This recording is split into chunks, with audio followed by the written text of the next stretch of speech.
नेपाली सेवाबाट विनिता दाहालको नमस्कार।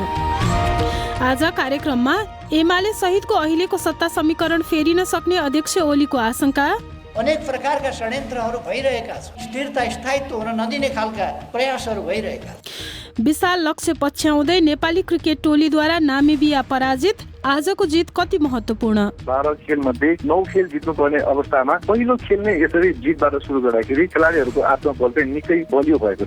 खेल संवाददाता निरञ्जन राजवंशी र दिल्ली र मुम्बई स्थित बीबीसी कार्यालयमा भारतको कर विभागले गर्यो खानतलासी।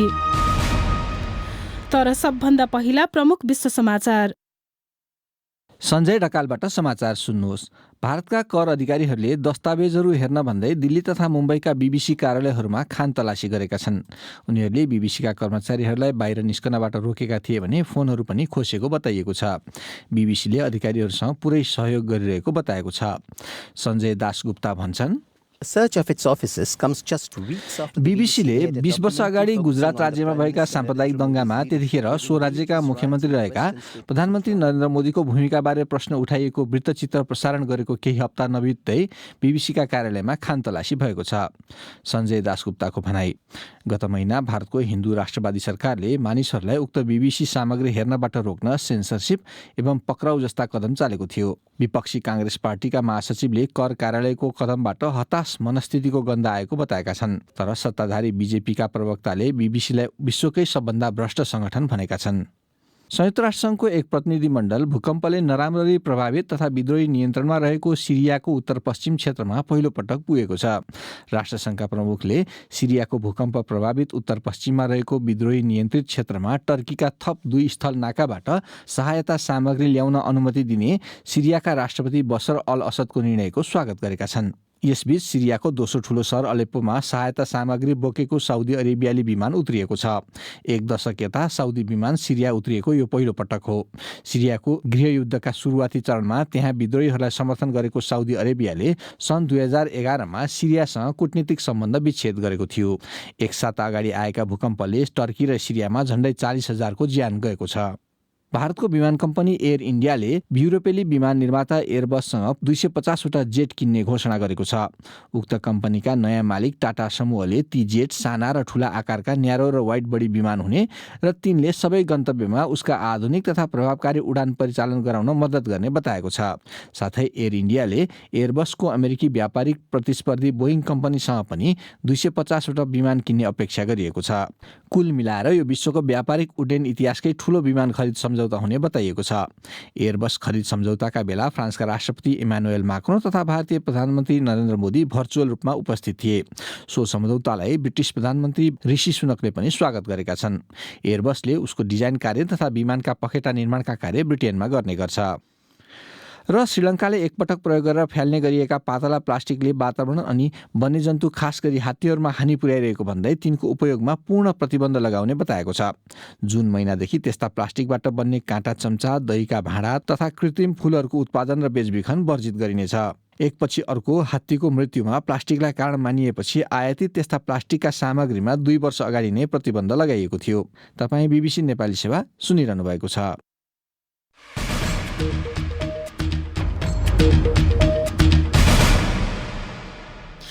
साँझ पखमा तपाईलाई स्वागत छ। नेकपा एमालेका अध्यक्ष केपी शर्मा ओलीले अहिले उनको दल सहितको गठबन्धनबाट बनेको सरकार टुट्न सक्ने आशंका व्यक्त गरेका छन्। काङ्ग्रेस सहित माओवादी केन्द्र लगायतको गठबन्धन भत्काएको विषयलाई सफलता भन्दै उनले अहिलेको स्थिति फेरिन सक्ने बताएका हुन्।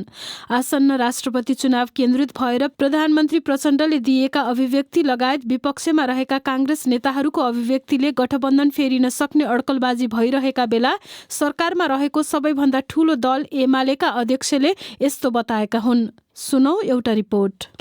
आज नेकपा एमालेको विद्यार्थी संगठन अनेरा सोभियुको 23औं राष्ट्रिय सम्मेलनको उद्घाटन गर्दै अध्यक्ष केपी शर्मा ओलीले अहिलेको गठबन्धनको स्थिति फेरिन सक्ने आशंका व्यक्त गरेका हुन्। आउँदो फागुन 25 गते हुने राष्ट्रपति निर्वाचनमा सरकारको नेतृत्व गरेको माओवादी केन्द्रले राष्ट्रपतिमा राष्ट्रिय सहमति हुनुपर्ने धारणा अघि सारेको छ। सरकार बन्दा भने उक्त दलले राष्ट्रपति एमालेलाई दिने सहमति गरेको बताइन्छ। यसबीच आज कार्यक्रममा बोल्दै ओलीले यसअघि चुनावमा बनेको गठबन्धन भत्काउन सकिएको भए पनि अहिले ढुक्क भएर बस्न सकिने अवस्था नरहेको बताए। हामीले 5 दलीय गठबन्धन तोडेर अर्को एउटा सरकार बनाएका छौँ, यो सफलताको कुरा हो। तर हाम्रा आम रूपमा पार्टीका साथीहरू प्रसन्न भएको देखिन्छ। प्रसन्न हुनु पर्दछ, तर कथम कदाचित यो स्थिति फेरियो भने संसदको बनावट नै अस्थिरताको कारक हुने खालको बनावट छ। चुनाव अघि नेपाली कांग्रेस, माओवादी केन्द्र, एकीकृत समाजवादी, जसपा र जनमोर्चाको 5 दलीय गठबन्धन थियो। चुनाव पछि सरकार बन्दा उक्त गठबन्धन टुटेर एमाले, माओवादी केन्द्र, राप्रपा सहितको सरकार बन्यो।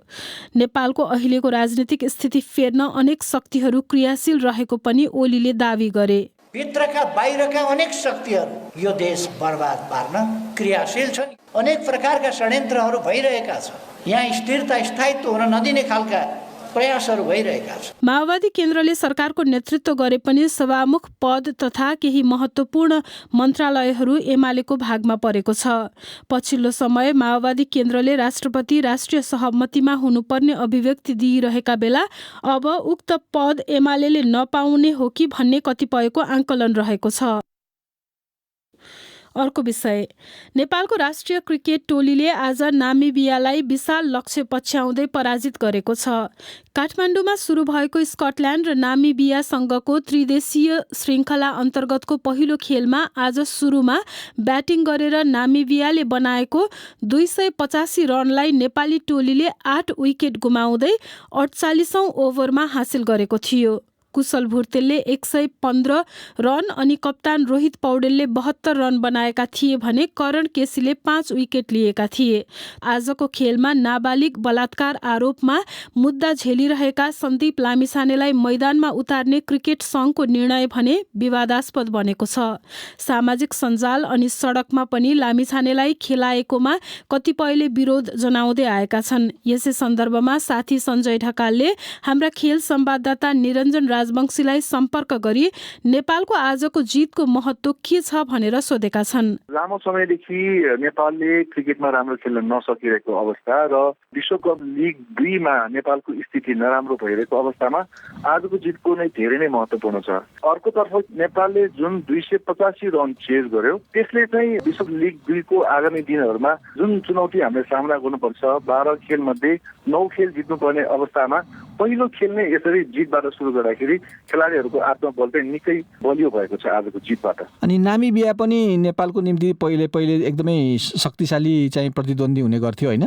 नामिबिया अहिले लिगको तेस्रो स्थानमा छ र निकै बलियो टोली हो र नेपालले अहिलेसम्म लिग 2 को म्याचमा एक दिवसीयमा नेपालले जित्न सकेको थिएन र पहिलो जित नामिबिया विरुद्ध, त्यो पनि आफ्नै घरेलु मैदानमा र 285 रनको चेज भनेपछि यो पनि नेपालको लागि निकै राम्रो पक्ष देखिन आएको छ। प्रशिक्षक पनि भर्खरै आएका छन्, नेपालको नयाँ प्रशिक्षक, कप्तान पनि रोहित पौडेल छन्। कस्तो रह्यो प्रदर्शन? रोहित पौडेलले पनि आज निकै राम्रो खेल्यो र कुशल भुटेलले पनि निकै राम्रो चाहिँ शतकीय पारी खेल्यो र मन्ती देसाई जुन भारतीय प्रशिक्षक हुनुहुन्छ र पहिलो पटक नेपालको राष्ट्रिय टोली सम्हाल्न आएका प्रशिक्षक हुनुहुन्छ र डेब्यू खेलमै उहाँले चाहिँ नेपाली टोलीलाई राम्रै सम्हालेको देखिन्छ।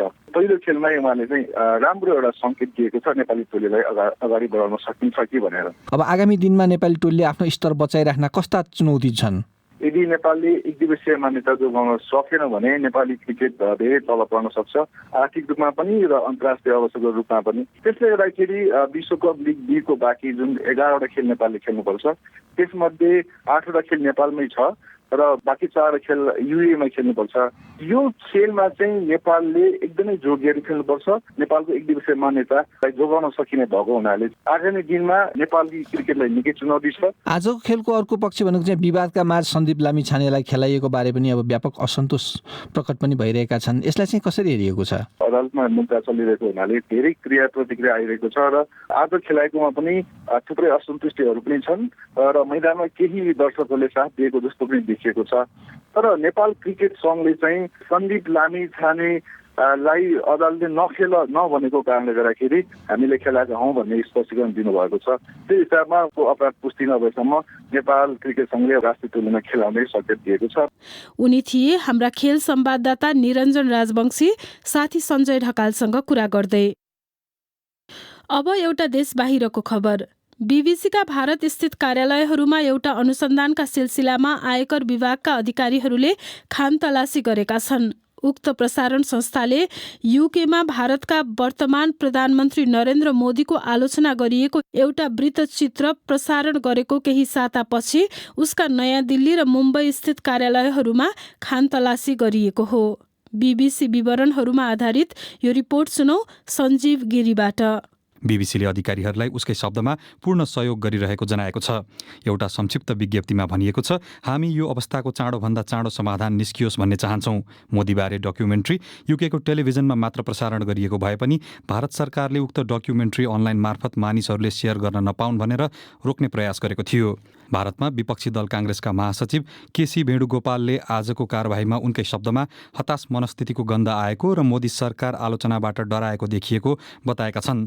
तर सत्तारूढ भारतीय जनता पार्टीका प्रवक्ता गौरव भाटियाले उनकै शब्दमा बीबीसीलाई संसारको सबैभन्दा भ्रष्ट सङ्गठनको संज्ञा दिएका छन्। उनले बीबीसीका कार्यालयहरूमा गरिएको खानतलासीको कार्य कानुन सम्मत रहेको तर्क गर्दै त्यस्तो कारबाहीको समयसँग सरकारको सम्बन्ध नरहेको दावी गरे। बीबीसीले तयार पारेको डकुमेन्ट्रीमा मोदीका प्रारम्भिक राजनीतिक कदमहरू पछ्याउँदै त्यसमा उनी भारतीय जनता पार्टीका विभिन्न महत्त्वपूर्ण पदमा अघि बढ्दै पश्चिम भारतीय राज्य गुजरातको मुख्यमन्त्रीमा नियुक्त हुँदाको घटनाहरूको पनि चर्चा गरिएको छ। उक्त डकुमेन्ट्रीले यसअघि सार्वजनिक नभएका एउटा प्रतिवेदन प्रस्तुत गरेको छ। उक्त प्रतिवेदनमा गुजरातको धार्मिक दङ्गामा मोदीको भूमिकाहरूबारे प्रश्न उठाइएको छ। त्यसबेला गुजरातमा हिन्दू तीर्थयात्रीहरू रहेको एउटा रेलमा आगलागी हुँदा दर्जनौंको संख्यामा मानिसहरू मारिएका थिए। त्यस घटनाको भोलिपल्ट भड्किएको हिंसामा परेर धेरै मुस्लिम सहित 1000 जनाभन्दा बढी मानिसको ज्यान गएको थियो। ब्रिटिस विदेश मन्त्रालयबाट बीबीसीले प्राप्त गरेको प्रतिवेदनले दावी गरे अनुसार दण्डहीनताको वातावरणका लागि मोदी प्रत्यक्ष रूपमा जिम्मेवार थिए र त्यसबाट हिंसा प्रोत्साहन भएको थियो।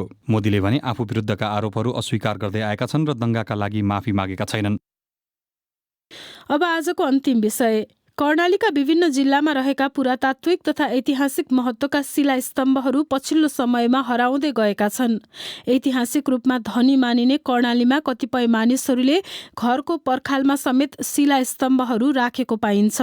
जुम्लाबाट कृष्णमाया उपाध्यायको रिपोर्ट। ढुङ्गाको 17वटा खम्बाका नामले परिचित रहेको जुम्लाको सिरुडुस्कामा रहेका शिलास्तम्भहरू अहिले हराउँदै गएका छन्।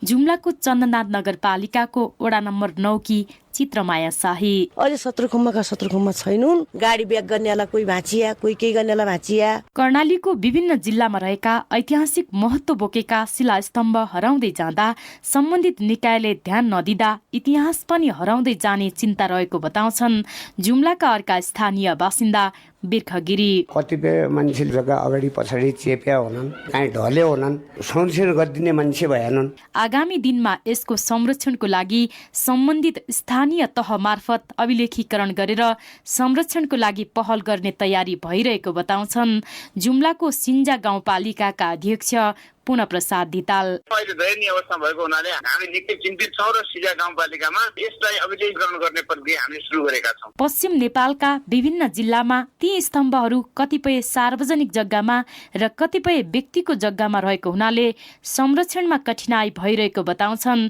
पुरातत्व विभागका प्रवक्ता रामबहादुर कुँवर। त्यसलाई एक ठाउँमा ल्याएर सङ्ग्रहालयमा राख्ने चिज होइन, किनभने जहाँ यसको जो अस्तित्वमा छ त्यही त्यसको इतिहास बोकेको छ। इतिहासका अनुसार 12औं शताब्दीतिरका ती शिलास्तम्भको संरक्षण र अभिलेखीकरणको लागि पुरातत्व विभागले ध्यान दिनुपर्ने भए पनि आर्थिक अभावका कारण शिलास्तम्भको पछिल्लो अवस्था अध्ययन गर्न नसकिएको पुरातत्व विभागले जनाएको छ। कृष्णमाया उपाध्याय, बीबीसी जुम्ला।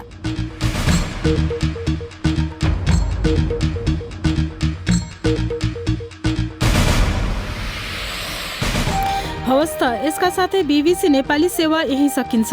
भोलि बेलुकी 9:15 बजे हामी फेरि उपस्थित हुनेछौँ। त्यति बेलासम्मका लागि हामी सबैलाई बिदा दिनुहोस्। नमस्कार।